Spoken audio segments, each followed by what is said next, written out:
rules, man. I just report them. No, I I'm don't just make the saying it's rules, not man. called getting I just dropped. report them. Getting dropped is when you get hit with a punch and you go down. That's what getting dropped. I don't make the rules, man. I just report them. I just report the rules, man. Yeah, literally.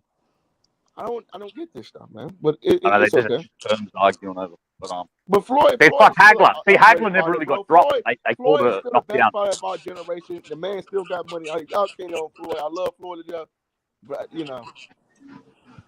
I don't think people can ever criticize Floyd Mayweather, man. He fought a lot of stuff. Rollo, no. Zab Judah dropped Floyd in the fourth round. Go back and look at that fight between Floyd and Zab Judah. In the fourth round, he dropped Floyd. He hit him with like a clean ass left. And Yo, what's going it was a on? flash knockdown by no means. It was a flash knockdown. It was definitely a flash knockdown, but he dropped that ass.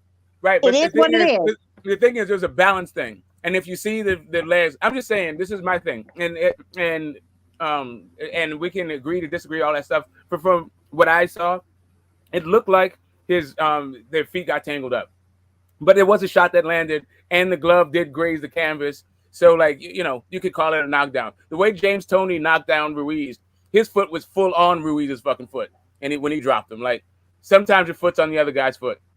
Yeah, now that's a different thing. Like, yeah, but Floyd, no, that was a clean. That was, I mean, yeah, it was a little bit of foot, but it wasn't that big of footwork. That was a clean knock. It was a flash knock. People don't understand what a flash knockdown is versus a knockdown. Like when Pacquiao dropped Keith Thurman in the third round. That was a flash. What was it? First round. That was the first round. The first round. Okay, my bad. So the first round, that was a flash knockdown. So he was knocked down. I think a lot of times it has like to do with nerves and jitters and stuff like that. But you're able to get back up and recover really quickly. Like you're not really hurt. It was more of your nerves. You know what I'm saying? That got you off Keith Thurman balance. was fucked. Keith Thurman was fucked after he landed that hook. That hook fucked him up. That hook fucked him up. Oh, I don't know. To me, innit? To my eye testing, he was fucked from that punch. He was winning that first round, bro. That swung the momentum of the fight kind of lad, I think. Because he was shocked that he got dropped. I think that fucked with him a bit. He was actually doing well that Mean first Machine definitely did drop blood. No, he did not. If you go Mean back, Machine dropped blood. No, that was a push knockdown. Y'all better go back and look at that fucking fight. He Mean Machine hit him and he went down. They encountered. He dropped him. He definitely did. No, he hit him and he pushed him down. Yes, he did. No, he did not push him down. He was hitting him. Bud tried to grab hold. He gave Bud that work. I'm sorry, I'm a big Bud fan, but he hit him with something funky over the top, and then he hit him with a two-piece to the body. Yes, and he took a knee, and he dropped Bud. The same way Tyson Fury hit Dean. The same way Tyson Fury hit Dillian White with an uppercut, and he pushed him. What about that? Did he push Dillian White? Did he push Dillian White? Did he push Dillian White? Cassidy, stop drinking beer. Stop the madness. Did he push Dillian White? Stop drinking beer, Cassidy. Did he push Dillian White? Did Tyson Fury push Dillian White? I don't know. I didn't watch that fight, to be honest. I'm not gonna lie to you. If you're saying that Terence Crawford didn't get dropped and Mean Machine pushed him, go and watch that Tyson Fury fight. He uppercutted him and pushed him straight to the floor. So about that. Again, I will tell you the truth though. That was a push knockdown between my baby Bud versus Machine. Y'all, please go back and if anything y'all want to question me about, go back and watch it for yourself. I watched that fight like 100 times. Me too. I did too. I watched that like I need to make sure I could believe my eyes.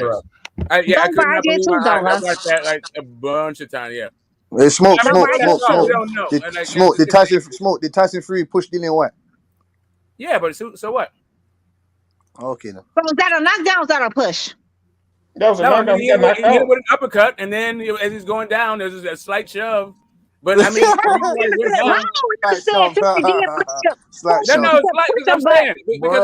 he did not. Because the point is, on the ground, they can stand up. He was knocked out. The point is, if he didn't shove him, he was still going down. The shove is just like part of it. He was fucked up. Period. He was going down. Bud was not going to go down. Bud was not going to go down without that push. I promise you that. Bud was not going to go down. For him to push him, that's the whole fucking lie. Down, his hands. That's the whole fucking lie. No, Bud was never going to touch that canvas, baby. Okay, no, he was not. Destiny for him to have pushed him down. Big Daddy. I have to agree with you, Big Daddy. No, sir. He was not. He was not going to touch that canvas. No, sir. No. Hey, I just want to we'll never know. You know what? To be honest, we'll never know. We will never know because he was pushed down. Okay. Thank you, Rollo. Rollo, thank you. Don't you suggest me, now you with me, Rollo. So that's how this shit works. First you against me, now you with me. You know, young Billy with his light skinned ass, no melanin having ass nigga. Now he trying to like, switch boats and shit. You can't do that. We in the middle of a fucking war, nigga. You can't go from the U.S. Navy boats over there to the German boat, nigga. You got to stay with the U.S. Navy. Hold up. You talking wars? Propaganda? Okay, now I got it. I thought we were talking boxing. I want to address this Floyd Mayweather breaking his You got to stay with one body. You got to stay with, man, listen, I love to see these guys getting money. I felt like they should have marinated it. I wish they were getting more money. I wish Bud got the Pacquiao fight so it'd be 2 belts. And the event would be even bigger.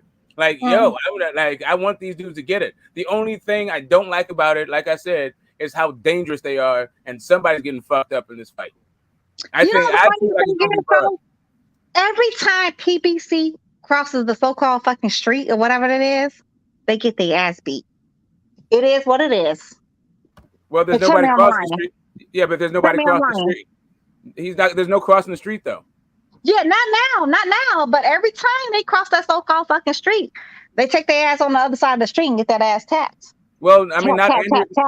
not Andy Ruiz in one of the most thrilling heavyweight bouts we've seen in some time. I lost my voice screaming for Andy during that stoppage. He crossed the street and became the first Mexican heavyweight. Okay, well, that's good for you. Outstanding. Oh, you didn't like that? No, I'm my Anthony Joshua. Like, I love me some Anthony. Like, oh, that's my okay. future That's what happened. No, That's why you no.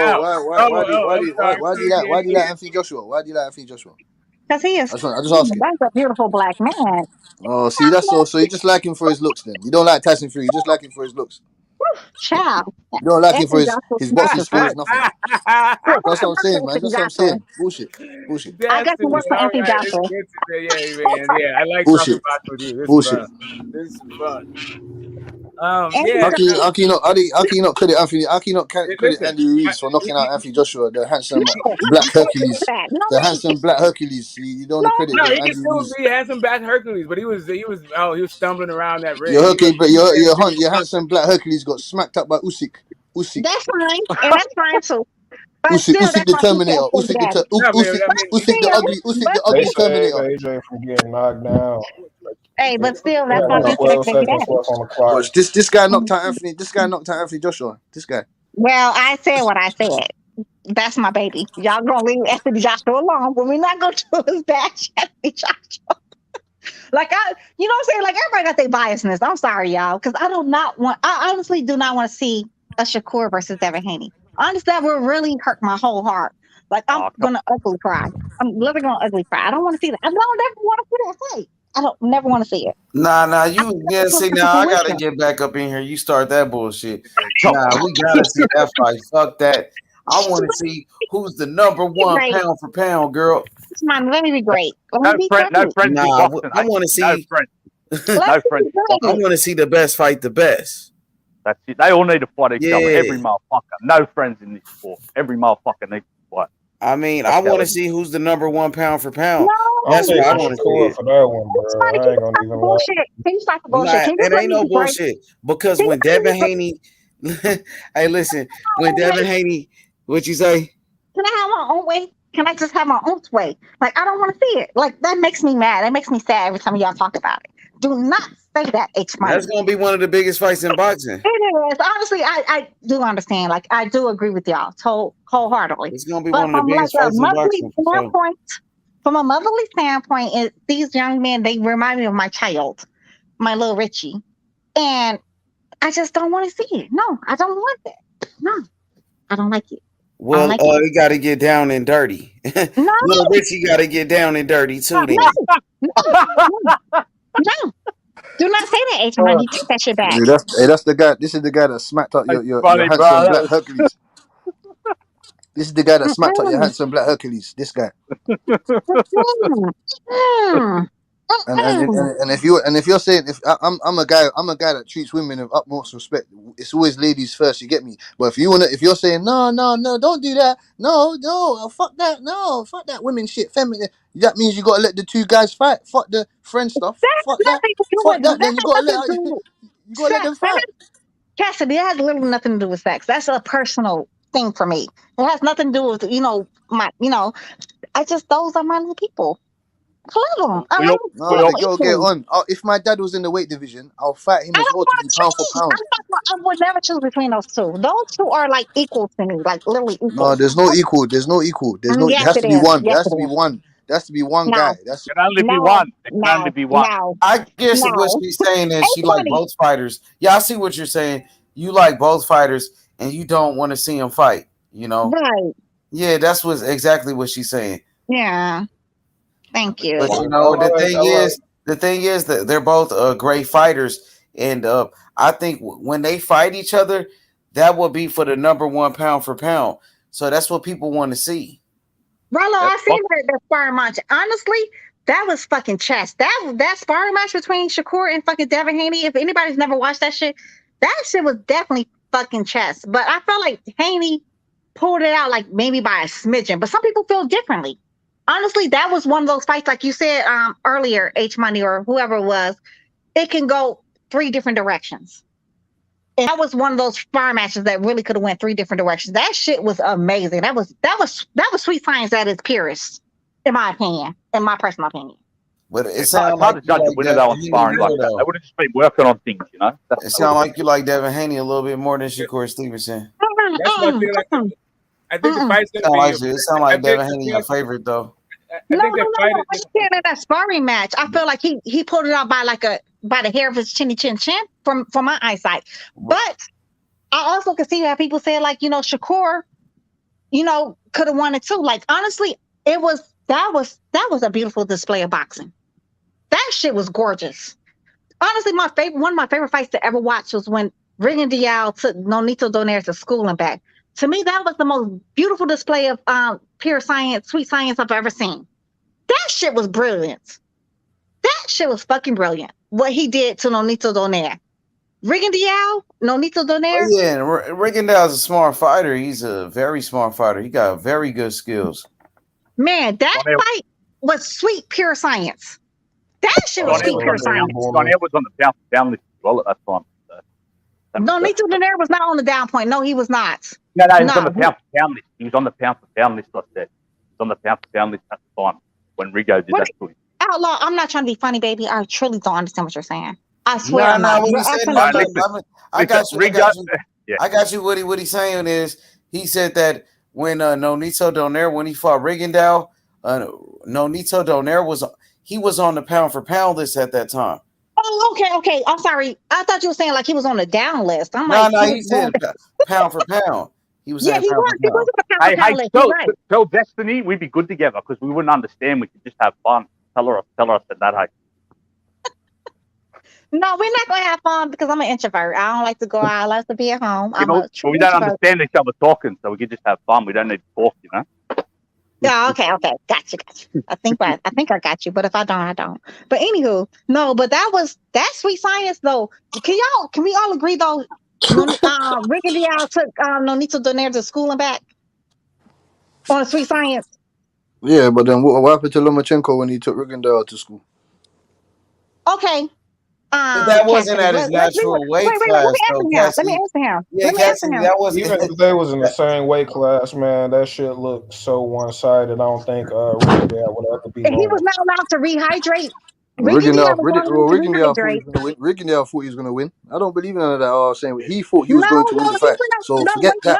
I don't care about none of that. Stop it. Cassidy, right now, Rigondeaux is fighting at 118 pounds, 118. And Lomachenko fighting at 135. It's not like he beat him at his natural weight class. He had to jump up 2 weight classes, I think, bro. Come on now, bro. It was 3 weight classes. So he had to jump up 3 weight classes to get that fight. And he was not allowed to rehydrate. He was not allowed to rehydrate either. Yeah, that's calm. Yeah, that's calm. Rigondeaux's a great fighter. He's a great boxer. That's calm, man.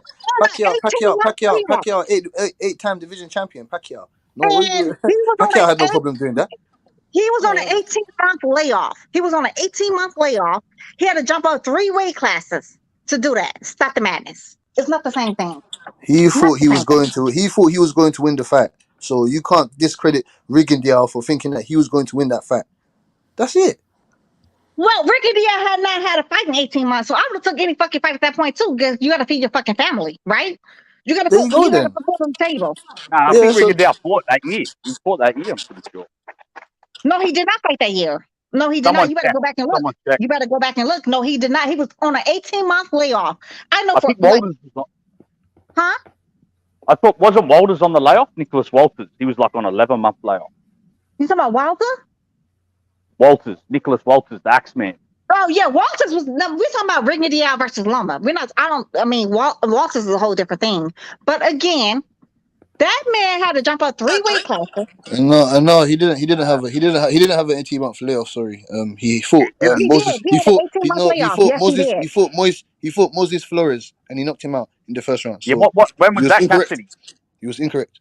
How long was that before the Loma fight, Cassidy? That was June the 17th, and he fought June 17th, and he fought Lomachenko December the 9th, 2017. I remember. I'm not having it. I'm not having it. No, I didn't see him fight. Who do you say he fought? They said Moises honestly on Flores. ESPN, Moises ESPN said Flores. he was on an 18-month layoff. ESPN said he was on an 18-month layoff. ESPN is lying to you. That's what I'm saying They're to you. lying. They're ESPN, they're lying. liars. ESPN, Bob Arum, Eddie Hearn, they're all liars. I don't Well, listen to anything they have Lomachenko to was say. one of their favorite fighters, so I don't know whether they were like a fucking little buddy. But y'all say he fought. He fought. Like I don't know. Like I don't remember him I fighting. don't. No, I just don't install. I don't install any excuses for these fighters. They get in the ring, they think they're gonna win. Because if he beat Lomachenko, there would have been no he fought the free weight classes. Oh no, nope. You lot would have said it's a great win. He beat Lomachenko. He came up in weight to destroy him. Then he beat him. That's it. Yeah. I don't put no Everyone wanted to excuses see for no that fight. fighters. Everyone wanted to see that fight. I was saying Rigondeaux was going to break his orbital. Yeah, but the thing is, he didn't beat Rigondeaux at his real weight class. You know what I'm saying? Rigondeaux had to come up in weight, like multiple weight classes. It could not rehydrate. Yeah, so that took away from that victory, and everybody knows that shit, bro. He's not Manny Pacquiao. You bringing up Manny Pacquiao and all these other fighters. He's Rigondeaux. He's a great fighter, but Lomachenko was much bigger than him, bro. Everybody know that. I mean, it's not honestly, how many people like says like, oh yeah, that was a great win for Canelo beating knocking out Amir Khan. When Amir Khan had to jump up exactly. You know, Amir Khan jumped up, weight class, and he was not allowed to rehydrate neither. But people say people give credit Rigondeaux was versus Loma. Huh? And people give Bivol credit for beating Canelo, and he was bigger. So but Canelo already fought at 175 before. Canelo had fought at 175 before. Canelo fought at 175 before, and Bivol was not that much bigger than fucking Canelo. Canelo, look at Callum Smith versus goddamn Cinnamon. Callum Smith is bigger than Bivol, and Kovalev is bigger than Bivol. Thank you. Mayweather beat Canelo, and Mayweather was a little guy, and he was old. Mayweather was old at that time, and he was little. But Loma started at featherweight. Lara beat him too. And Rigo started at 122. So they could it was start about skills. It was Canelo got beat because Bivol got better skills. That was the problem. I think Loma and Rigo. And he was a bigger guy, and he had more skills. But Canelo beat guys bigger than him. So there's no excuse at this point. Hey, if they were the same size, who would you favor? Loma was bigger than Cinnamon. Rocky Fielding was bigger than Cinnamon. Oh yeah, Rocky Fielding was. He was bigger than Bivol.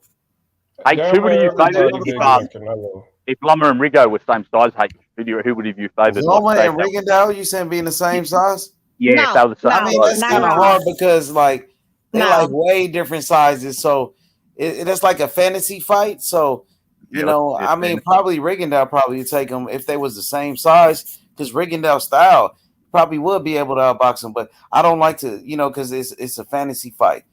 But his style, yeah. The Rigondeaux style will give Canelo all type of problems. You seen Loma give him problems. No, I meant Loma and Rigo. If Loma and Rigo were the same. Loma and Rigondeaux? Yeah. That would have been a good ass fight if they was really the same size. That would have been a good ass fight.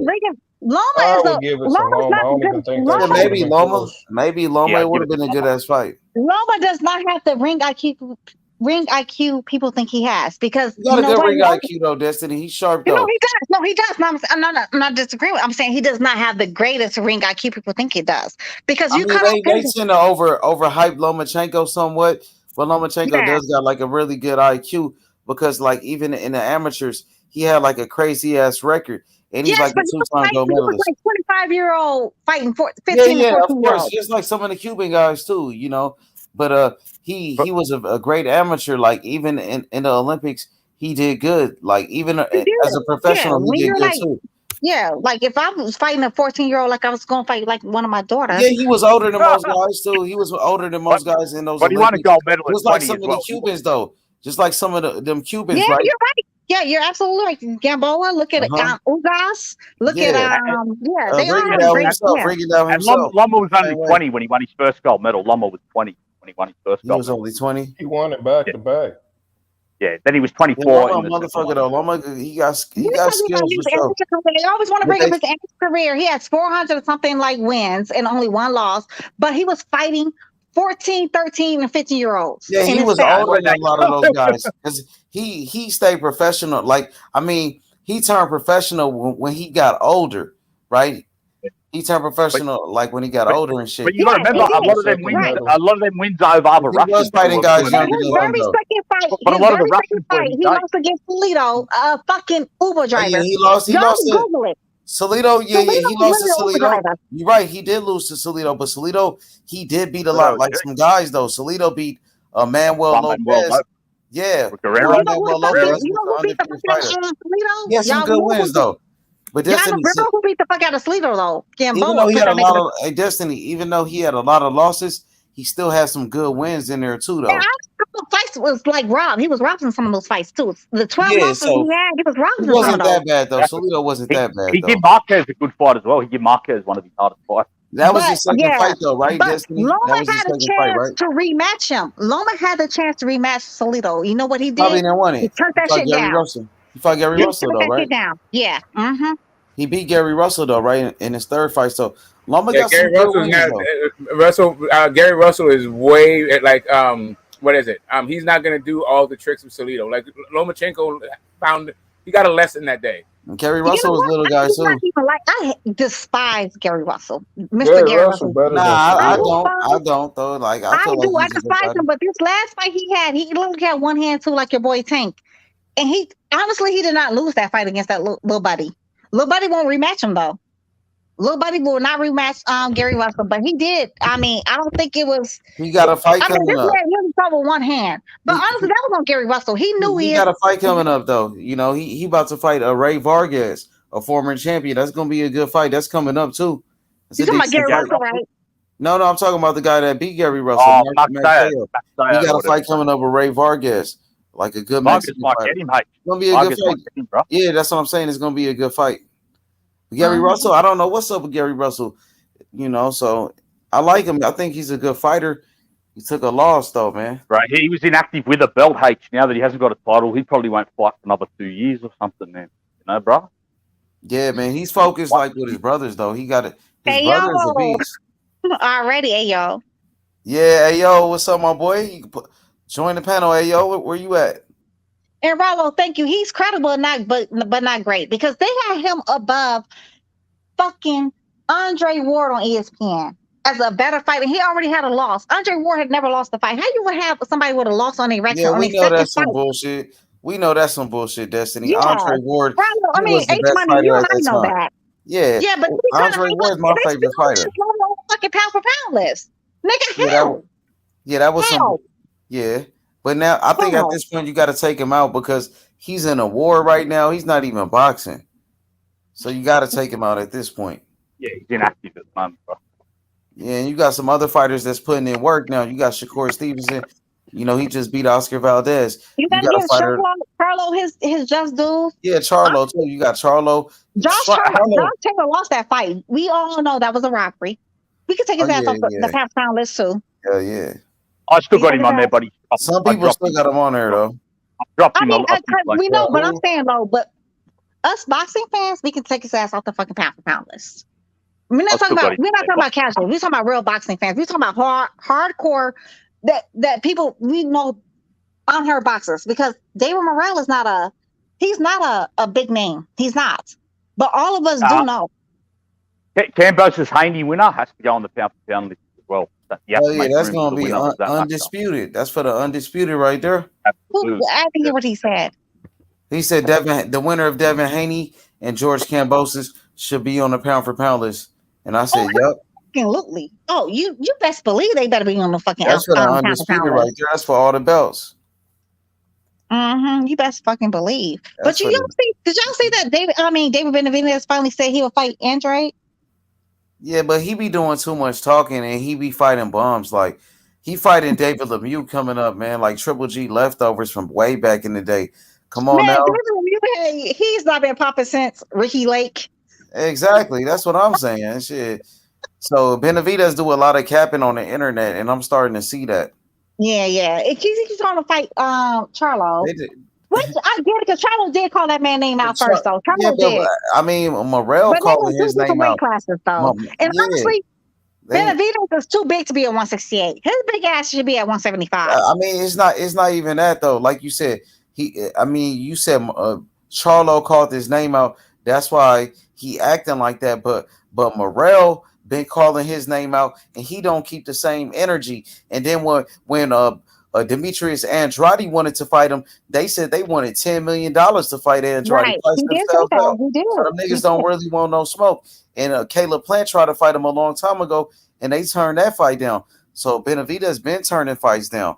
So I don't believe that shit. I think it's be a lot of capping on the internet. Caleb Plant is very talented fighter, though. Honestly, I do feel like though the pressure's gonna break that pipe. That pressure's gonna break that pipe. Benavidez to beat him, but the thing is, Caleb Plant tried to fight him though, and that was a unification. He did. Yeah, and Benavidez and his promoter turned it down. Yeah, now he's trying to claim that Caleb Plant has been ducking the smoke. No, he's that's not. What I'm saying. He be doing too much talking. Yeah, he do. He been on that cocaine, like you know what I'm saying?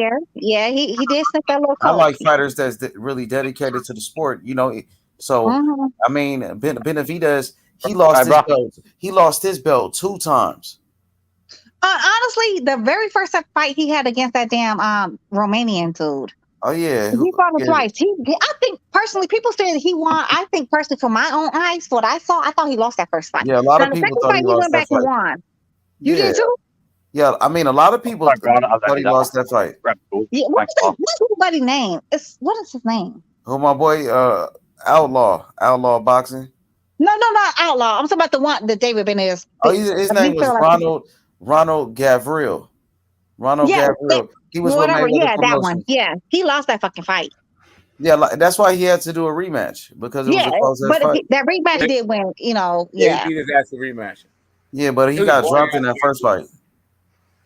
He got his ass dropped by that dude, and that dude was a bum. For real. Yeah, that dude sucked. He wasn't athletic. He wasn't talented. He wasn't gifted. He wasn't crafty. It was like, that fight was horrible. I think that was like the yeah,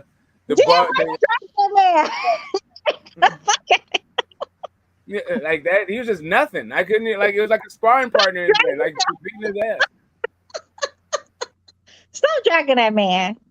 He was not nothing. Stop it. I mean, I'm just saying that that was a championship fight.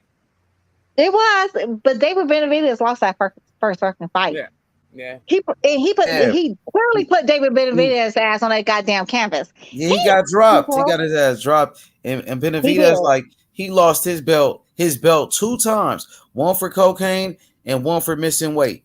It's a lack of discipline going on, and there's a lot of capping going on with them boys. You know what? You're absolutely right because but I still like David Benavidez. I'm sorry. I mean, you like him. You like him. Well, you feel like who you want to like. I cannot deny facts is facts. It's a lot of capping going on with him. Yeah, for sure it is. Rayo out of the whole camp, out of the trio, he's the star actually. Daddy be doing a lot of capping too. I mean, that shit is not good for sure. Fuck around and be like T.O., man. You think T.O. did more? T.O. did more than him. At least T.O. should beat Lomachenko was unified champion. Yeah, I can say that. Benavidez ain't never even unified his shit.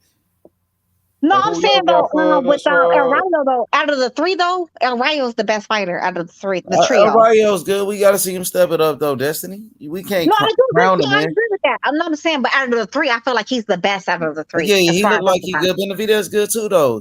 Can't take that away from him. He's a good fighter.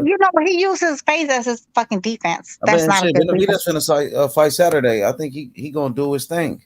Yeah, I think he's gonna beat David. But David Lemieux is every bit of 822 years old. Nigga washed up. Yeah, that's quite trash, bro. That David Lemieux Benavidez, that's quite whack, bro. That shouldn't.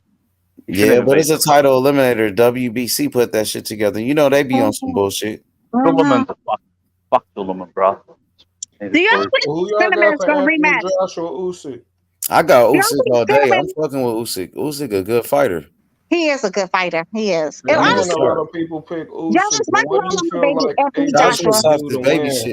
As much as I love my baby Anthony Joshua Hart is not in boxing no more. He's honestly, baby shit. Yeah, when he started talking about retirement and shit like that, you're not into boxing no more. You don't want to fight. You don't want to do boxing no more. So just retire. Stop wasting our time. He's on his Ryan Garcia shit. Yeah, just retire. Stop wasting our fucking time. What do you feel like the game plan should be for him to beat Usyk? Nah, he's just gonna have to go forward. AJ cool, he cool, but Usyk is just on a different level. He got better skills, man, and skills pay the bills, man. No, He no, embarrassed that's not his even ass it. that first fight. H Money. Honestly, They Anthony tried to Joshua has rob the Usyk skills. too. He has the skills to beat Usyk because when he was actually hitting Usyk, he was hurting him. When he let his hands go, he was hurting him. Why he didn't keep But hurting him? but Anthony Joshua, he's not consistent, and honestly, I think he He likes gets tired he too. He got he that likes gas social tank media problem. fame. He likes the social media, genre more so than he likes to actually fight. That nigga, he got like he be getting tired as fuck, and he's soft as He fuck. does Like too many Oh weights, yeah, he's bro. he not mean definitely has enough. no stamina. He ain't He has no hey stamina. Destiny. He's not mean Right. enough. You gotta be mean. You And gotta he be He's pumps not. too mean. many You He's weights. meaner not. than He's him. not. Destiny, you meaner than him. Yeah, I'm saying everything you Yeah, saying. you H way I meaner agree. than him. I wish he be mean like you. I'm not even mean for real. I'm Shit. not. I'm not really mean, but When you people want think to. I am because I just express my opinion. You know That what? nigga ain't A lot mean of though. times, if I I was know. a man to express my opinion the way I express my opinion, no other men would have no problem with it because I'm a lady or Yeah, so-called facts. woman or whatever the fuck you want to say. It's a problem. You right. I'm just Oh, playing with you for sure. You no, nice. H You Money, you're a whole different. You know what I'm saying? Like you're not into the whole sexist thing. Like it's uh-huh. levels to these things. But Exactly. I know a couple of guys that are, bro, and they definitely want to come on the panel. like BHBT, like he talks Yeah, way that's more him. He shit than I do. backstage right there. He trying to get on. Let me let him on. Who Let me see what the BHBT? fuck. Yeah, let me see. Yeah, he's on. You I know a he's lie. trying to fuck with you. My I know baby. he's trying to fuck with you. That's my base. BHBT. He talks way more shit than I do. But you know what? They don't attack him like they do me. What are you talking about? Who's that? Oh, facts, but salute to Outlaw Boxing, man. What's good? What's good with it, family? What's good, YB? What's good? Get the smoke. Bro. I'm saying BHBT. That's not the same person. You're not. I'm not talking about you, honey. Hey, Outlaw, how's it going, man? I haven't seen you in a minute. Yeah, how you been, bro? All good. Good morning. Good morning. Hey, Oh, salute as well for Destiny. story I you thought called you was Bibble, talking bro. about him. My bad. I'm fucked up. Oh, man, I was about to say salute the story My for bad. calling that Bibble fight, bro. Who you talking about, Destiny? Who the dude you talking about? BHBT. Who the fuck is that? He's on he's like very popular on YouTube too. He's like a very popular like boxing channel, but he talks like way more shit than I ever Oh, can. for And real? I don't know who that is. Oh, I don't know that. Never heard of you. Go ahead, baby. I'm a Uber. Yeah, once again, good morning, fellas. Good Hey, morning. yo, what up, hey, yo? What's up with it? What's up, bro? What's up, bro? Everybody like and subscribe to Boxing 24/7 with H Money Bag. Like and subscribe. What's good, yo? I want to give it up to H Money. You know what I mean? I commented last night. You know what I mean? I had a long day and whatnot, and I went to sleep on y'all. And when Hey, yo, man, you already know, man. You know, I appreciate the support. And you know, we always bringing that smoke every day. You know what I'm saying? And I got the first lady right here. Oh, you're so Destiny sweet. Black, the first lady. You already know. You're so sweet. Thank you, H Money. It's a pleasure meeting you, Destiny Black. Likewise, baby boy. Yeah, I want to talk about you. You know, BHBT, like he's really popular. H Money, he's like you. He's very popular on here, but he talks way more cash money shit than I ever can. Like he be calling niggas pussies and bitches. But you know, everybody let him be great. Are you talking about I don't even talk to BFTV? men like that. Yeah, Oh, story. Yeah, BT. Yeah, yo, bro, salute, man. Salute Historian for calling that Bibble fight, bro. You called that. I don't think I've spoken to you since then, bro. Called that too. Called that. But I'm saying though, but maybe, you know, they'll accept that from that man. I've never, you know, I don't do that. But they be like, it's okay. But if I even like mention, if I say anything like, you know, but you know, they'll go at me like, oh yeah, this and that. Like it's mad bananas. Because sex should not really matter in a sport. If you're good, you're good. Like I said, I don't even watch I don't watch women boxing because I don't find it fascinating. I don't get, you know, it does not tickle my fancy, so to speak. And it's not has nothing to do because I'm very much, you know, I'm pro woman. Don't get it twisted. But that just don't tickle my fancy. I don't like it. I feel like it's like, a brawling match. I don't want to see that. I don't want to see a fucking sweet science. And I said Clarissa Shields is a whole different ball game. And I said, Ann Wolf, she's very calculated, but she's more of a brawler. Now, Layla Ali was very much a technician. She was. So it's levels to these things. Amanda Serrano, she's a brawler. She's not a boxer. She's a brawler. And I don't appreciate the brawling. Now, like I said, I told y'all, Mike Tyson was a puncher boxer. He had great boxing skills, but he always relied on his power over his boxing. No, he's not a bomb. BFBT is not a bomb. He's just very aggressive. He's an aggressive talker. But it's acceptable by y'all men. He talks very aggressive. He's a coward. He's a coward. I don't think he's a coward. I do not agree with that. I'm not going to entertain that. I mean, that's your personal opinion, but I'm not going to say that. But he's very aggressive. But when it's a woman that's aggressive, shit me. Yeah, that's why we happy you over here, because we know how to treat a woman right here. You know what I'm saying? That's what I'm saying. Like, I'm a gentleman. Yeah, you're not in the same realm though. You're not a sexist. You're totally different. But exactly, that's why I'm happy you right here. Boxing panels whole, like boxing period though, overall, it's very much a sexist sport. It is. And they think like a woman's supposed to say like little nice soft things like, oh yeah, this man should do this. No, I want you to say how you feel. I want you to say how you feel. I'm not gonna talk like that. I'm not gonna sugarcoat shit, because you know what? You talk to me. That's what I want. You talk to me back crazy. Like I can handle it. I want you to be honest. I'm not a crybaby. Have I ever cried on your show? Never. Have I ever been scared? Never. I challenge men, right? I said, like, talk to me like you all the time. Say what you want to say. You say with your chest, because I'm gonna break your ass down. I can guarantee you that. That's what they need. They need to be challenged around this motherfucker. Exactly. It's mind over will over here. I'm always gonna think your ass. Best believe that. Thank you. Ain't that right? Hey, yo, so I have a question. Why was you defending Canelo super hard last night? Like somebody here you go. You want to start some shit? Yo, ask me with the bullshit. You know what I'm saying, Destiny? Let me explain to Destiny what I was saying. I feel like Canelo can do better in the rematch. That's what I was saying. You saying he don't? No, I see what he's saying. He can do better, but he's not. Yeah, that's what I'm saying, Destiny. That's all that I was saying. You got my brother boxing historian right here saying he don't have a chance. He has no chance in hell. That's what historian is saying. Counting him out, and I'm not. But he can do better. He has no chance in hell of beating him, but he can do better. I do agree with him. Honestly, I get what you're saying now. I understand what he's saying. But yeah, no, he can definitely do better, but he's never going to beat him. It's just not. Oh, no, I feel like he got a great chance of beating him.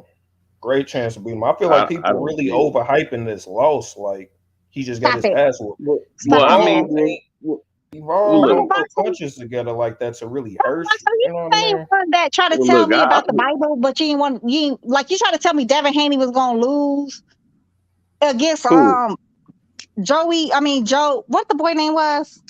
Who are you talking about? Brother Boxing. Is he the historian? I'm sorry. The historian. You talking about, Destiny? Let me help you out. The historian was the one that went on BFBT boxing channel, and I got his ass together. I think y'all got into it on another panel before or some shit. No. I don't. I'm saying like it was like one dude that was like from Seattle. He's like a virgin. He was like 30 years old. He called himself the boxing historian. Yeah, you're talking about me. Yeah, that's your ass.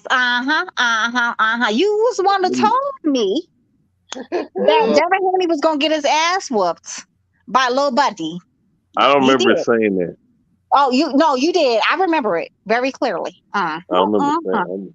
And I told your ass Devin Haney is the fucking goods, but you ain't want to hear it.